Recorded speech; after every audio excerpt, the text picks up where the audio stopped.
Hello and welcome to this introduction into the question of what is SEN. You will often hear the terms SEN or SEND used in schools.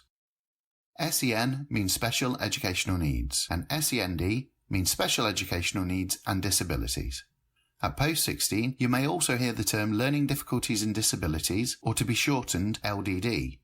Whilst all of these terms are used frequently and are often used to portray the same thing, it is worth bearing in mind that having a disability does not necessarily mean that someone has a special educational need or a learning difficulty, so it is good to get into the habit of using the correct term. Also, many don't realise that for children and young people with a special educational need or a special educational need and disability, there is a specific education legislation from birth to the 25th birthday which extends education rights and responsibility past the normal school leaving age.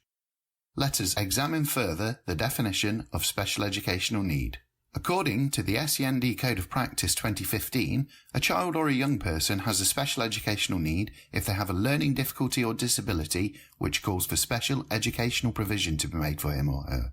The Code of Practice goes on further to say that a child of compulsory school age or a young person has a learning difficulty or disability if he or she has a significantly greater difficulty in learning than the majority of others of the same age, or has a disability which prevents or hinders him or her from making use of facilities of a kind generally provided for others of the same age in mainstream schools or mainstream post-16 institutions. This second part is an important part to consider because people who cannot access the facilities normally provided for education must be assisted in accessing the provision or provided another alternative for education.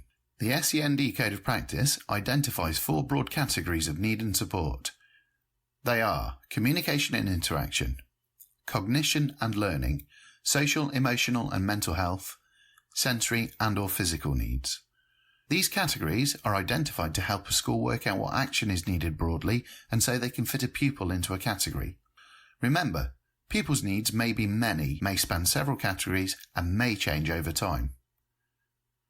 Although the SEND Code of Practice only identifies 4 broad categories, the government still collect data on specific categories or special educational needs. And whilst assumptions should not be made about pupils based on their disability, it is not always practical to completely ignore the categories. The specific categories in question are specific learning difficulties, moderate learning difficulty, severe learning difficulty, profound and multiple learning difficulty, speech, language and communication needs, social, emotional and mental health, autistic spectrum disorders, visual impairment, hearing impairment, multisensory impairment, physical disability and SEN support, which has no other assessment of the type of need. Outside of mainstream education, which broadly speaking means state primary, middle and secondary schools or public colleges, children and young people with special educational needs and disabilities can also be educated at a range of different schools, often referred to as special schools, or in some cases, alternative provisions.